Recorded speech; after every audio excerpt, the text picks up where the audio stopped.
Eh lahat na lang sinabi niya unconstitutional.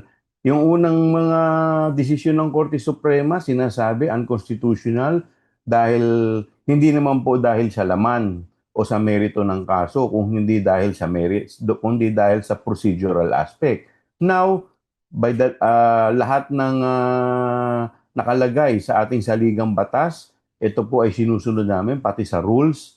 Ngayon, unconstitutional pa rin. So, ano ba talaga?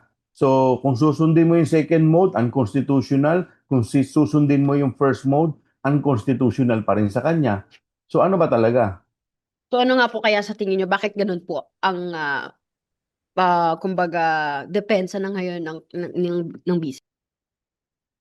Eh, hindi ko alam. Pero dati sinasabi nila na handa sila. Sinasabi nila na willing sila.